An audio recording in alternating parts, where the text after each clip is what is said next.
সুপ্রিয় ছাত্রছাত্রী বন্ধুরা কেমন আছো? আশা রাখি আল্লাহর অশেষ রহমতে অনেক ভালো আছো। তো আজকে তোমাদের সামনে যে টপিক্সটা নিয়ে হাজির হয়েছি সেটা নাউনের সাফিক্স নিয়ে। আমরা জানি সাফিক্স আমাদের ইংলিশ ভান্ডারকে যদি আমরা বাড়াতে চাই, দ্যাট মিন্স ওয়ার্ড ভান্ডারকে যদি আমরা বাড়াতে চাই, তাহলে অবশ্যই আমাদের সাফিক্সের সাহায্য নিতেই হবে। তো আজকে আমরা একটি সাফিক্স দ্বারা শুধুমাত্র নাউন গঠন করে সেই সাফিক্সগুলো নিয়েই আমরা আলোচনা করব। তো আমাদের যে আলোচনার বিষয়টা আজকে আমাদের থাকবে আর সেটা agent noun, that means doer noun, that means personal noun, অর্থাৎ যেসব সাফিক্স থাকবে এবং যেসব সাফিক্স দ্বারা কোনো ব্যক্তিকে নির্দেশ করবে মূলত তাদেরকে নিয়েই। তো বন্ধুরা, এখন আমরা আর বেশি কথা বাড়াবো না। যারা আমরা অ্যাডমিশন টেস্টে ভালো করতে চাই, অর্থাৎ আমরা যারা মেডিকেল বুয়েট যদিও ইংলিশটা নেই, আর ওয়েট কুয়েট সুয়েট বা অন্য জায়গায় আমরা অ্যাডমিশন পরীক্ষা দিতেই চাই, তাহলে আমাদেরকে অবশ্যই সাফিক্স সম্পর্কে একদম সুন্দর একটা ধারণা থাকতেই হবে। তো বন্ধুরা, এই তো গেল। তো আজকে আমি যে টপিক্সটা নিয়ে মূলত আলোচনা করব, একটি শব্দ থাম্বনেলে আমরা স্টুডেন্ট আমার থাম্বনেল দেখে যারা আমার এই চ্যানেলে ঢুকছে তারা হয়তো পেয়ে গেছে একটি শব্দ, কাটিয়েছেন শব্দটি কোন পার্ট অফ স্পিচ এবং কেন। তো আমার বিশ্বাস আমার ভিডিওটা যদি ফার্স্ট টু লাস্ট আমরা দেখি তাহলে আমরা অবশ্যই এই প্রশ্নের উত্তরটা পেয়েই যাব। তো বন্ধুরা, আর আমরা সময় কিল করবো না, যাই আমাদের পড়ি।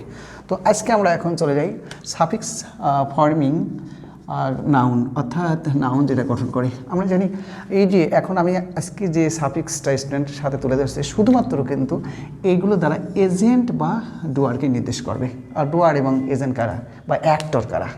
আসলে এরা নিজেরাই কোনো কাজ করে। যেমন আমরা যদি বলি সায়েন্টিস্ট, মেকার, প্লেয়ার অথবা ইঞ্জিনিয়ার, এরা কিন্তু সবাই কোনো ব্যক্তিকেই নির্দেশ করে। তো আমরা আরেকটা জিনিস না বললেই নয়, যদি এটা অ্যাডমিশন টেস্ট কেন্দ্রিকই ক্লাস 9-এ কিন্তু কোশ্চেন নাম্বার 9-এ লেখা থাকে use prefix or suffix or both. তো আমরা এখানে ক্লাস 9-এর জন্য কাজে লাগবে। তারপর অনার্সে তো একটা টপিক্স আছেই, চেঞ্জিং দ্য ওয়ার্ড। তো চেঞ্জিং দ্য ওয়ার্ডেও আমরা জানি আমাদেরকে সাফিক্সের এবং প্রিফিক্সের সাহায্য নিতে হবে। তাছাড়া ইংলিশ তো জানতে হলে পরে আমাদের সাফিক্স প্রিফিক্সের বিকল্পই নেই।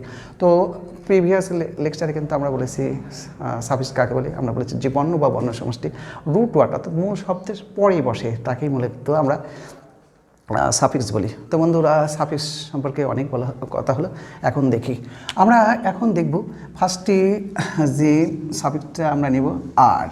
তো রুট ওয়ার্ডের সাথে অর্থাৎ মূল শব্দের সাথে যদি আর থাকে এবং কোনো ব্যক্তিকে নির্দেশ করে তাহলে তাকে আমরা বলবো এজেন্ট বা ডুয়ার। যেমন রাইটার, লাভার, মেকার, বেকার, ড্রাইভার। আমরা দ্বিতীয় নম্বরে দেখাইছি স্টুডেন্টের জন্য ইয়ার। তো প্লেয়ার, ডুয়ার, আমরা painter, reader, teacher and so on etcetera. এগুলো সবাই পার্সোনাল নাউন।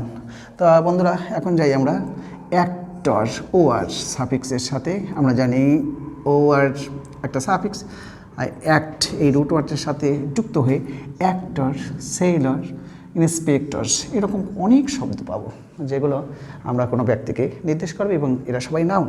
তো বন্ধুরা, এখন যাই এয়ার। কোনো শব্দের সাথে যদি এয়ার থাকে এবং কোনো ব্যক্তিকে নির্দেশ করে তাহলে সেটাও হবে আনডাউটেডলি পার্সোনাল নাউন। তো বন্ধুরা, আর একটা জিনিস না বললেই নয়, অনেক স্টুডেন্ট আমাদের কাছে জিজ্ঞাসা করে যে পার্সোনাল নাউন কি? আমরা তো কখনো পার্সোনাল নাউন পড়িনি, আমরা তো পড়েছি কমন নাউন। হ্যাঁ, এটা কিন্তু কমন নাউনেরও একটা অংশ বটে। তো আমরা যাই ওয়াই ইয়ার। তো আমরা এখন দেখব লর সাথে আমরা যোগ করলাম রুট ওয়ার্ড ওয়াই ইয়ার, লয়ার। লয়ার দ্বারা আমরা মনে জানি কোটপাড়া ভদ্রলোক, তাই তো? তো এরা অবশ্যই কোনো ব্যক্তিকে নির্দেশ করছে। তারপর আমরা যাব ডবল ইয়ার, আমরা মাউন্টেইনার। বাংলাদেশের ফার্স্ট মাউন্টেইনার যিনি মুসা ইব্রাহিম, আমরা তো মনে হয় সবাই তার নাম জানি। তা অবশ্যই তিনি একজন ব্যক্তি, ঠিক সেই রকমই ইঞ্জিনিয়ার। আমরা যাব টিএন, যেমন আমরা captain, chieftain and so on, কত কি। যেমন বর্তমানে বাংলাদেশের ওয়ান ডে ক্রিকেটের যিনি ক্যাপ্টেন আমরা মনে হয় জানি তামিম ইকবাল। তো অবশ্যই তিনি একজন ব্যক্তি, আমার বাংলাদেশের বিখ্যাত ব্যক্তির ভিতরে বা সেলিব্রেটেড পার্সনের ভিতরে একজন। তো বন্ধুরা, এখন যাব আমরা ওএন। তো সার্জন একটি আমরা মনে জানি অবশ্যই এটা কোনো ব্যক্তিকে নির্দেশ করে, পুলিশের সার্জন। তো বন্ধুরা, এখন যাই আমরা এএনটি, যেমন সার্ভেন্ট। তো সার্ভেন্ট দ্বারা বোঝায় সাধারণত যিনি সার্ভ করেন অর্থাৎ কাজকর্ম করেন, এটাও অবশ্যই ব্যক্তি। তো যাই আইএসটি। আমার মনে হয় আইএসটি এই শব্দটা এত বেশি আমরা পরিচিত, সবাই আমরা জানি, যেমন সায়েন্টিস্ট, ইগোইস্ট, তারপরে psychologist, typist and so on. যাই ইএন, হ্যাঁ, তো ইএন যদি কোনো শব্দ শেষ থাকে এবং কোনো ব্যক্তিকে যদি নির্দেশ করে সেটাও আমরা পাবো বন্ধুরা। এটাও পার্সোনাল নাউন, যাকে আমরা নাম দিয়েছি এজেন্ট, কেউ বলছে ডুয়ার্স। তো আমরা এখন যাব ডবল ই। তো কোনো শব্দের শেষে যদি ডবল ই থাকে সেটাও পার্সোনাল নাউন হবে। যেমন আজকে আমি এখানে বসতেছি, আমাকে কিন্তু বলা যাবে প্রেজেন্টি। আর যিনি উপস্থিত নেই তাকে আমরা বলো অ্যাবসেন্টি। তো ঠিক এই রকমের এমপ্লয়ি, আমরা পেই, নমিনি অ্যান্ড সো অন।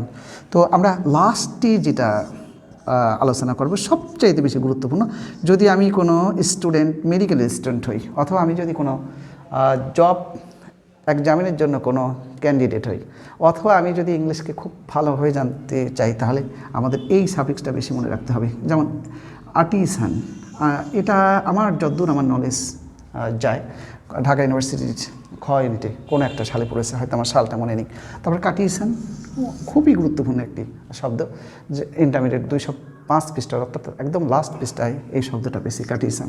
আর রাজ গণিকা যার বাংলা, আমরা মনে হয় এখন চলে যাবো পেডেস্ট্রিয়ান, তোমরা জানি পথচারী। তো এরা সবাই ব্যক্তিকেই নির্দেশ করেছে। বন্ধুরা, এই ছিল আমাদের আজকে যে আলোচিত বিষয়, যেসব সাফিক্স কোনো ব্যক্তিকে নির্দেশ করে এবং কোনো ডুয়ার বা অ্যাক্টর হিসাবে কাজ করে, তার সবগুলোই। তো এগুলো অনেক স্টুডেন্ট আমাদেরকে বলে যে ভাইয়া বা স্যার, এমন একটি শর্টকাট নিয়ম বলবেন, বলা যায় যার মাধ্যমে না সব কিছু আমাদেরকে মনে রাখা যায়। তা আসলে ইংলিশে গ্রামারে শর্টকাট বলে কোনো কিছু নেই। যদি কেউ শর্টকাট পড়তে যায়, সে নিজেই কিন্তু শর্টকাটে পড়ে যাবে। আর সব কিছু শর্টকাট ভালো নয়। আর শর্টকাট করতে করতে যেন আমাদের এমন অবস্থা না হয়ে যায়, জীবনটাই শর্ট হয়ে যায়। তো বন্ধুরা, একটু বড় করে পড়তে হয়, একটু আস্তে ধীরে। যদিও আমার কথাগুলো খুব ভেরি সুইফট আসছে, গ্রামার কিন্তু এত তাড়াহুড়ো করে কোনো শেখার জিনিস নয়। তো শর্টকাটের জন্য এখন আমরা একটু যাই রেন্ট। তো আমি যে 13টা সাফিক্স ব্যবহার করেছি, আর লাস্টে, সবাই লাস্টে অক্ষর দিই মূলত রেন্ট। যেমন আর আছে, ই আছে, এইটা আমরা পেলাম যেমন এমপ্লয়ি। এন্ট আছে, যেমন আমরা পেলাম স্যার, এন আর্টিসান। তারপরে টি তো আছেই, যেমন সায়েন্টিস্ট, আইএসটি। তো বন্ধুরা, এই হলো আমাদের সাফিক্স প্রিফিক্স সম্পর্কে একটু আলোচনা। তো আমার এই ভিডিওটা যদি ভালো লাগে, অবশ্যই আমরা লাইক, কমেন্ট এবং শেয়ার করব। আর পরবর্তী পর্যায়ের ভিডিওটা পাওয়ার জন্য অবশ্যই আমরা সাবস্ক্রাইবার হব। তো সবাই ভালো থাকি বন্ধুরা, এবং সবাইকে ভালো রাখি। আর আজকে কথা বাড়াবো না, নো মোর টুডে। আল্লাহ হাফেজ।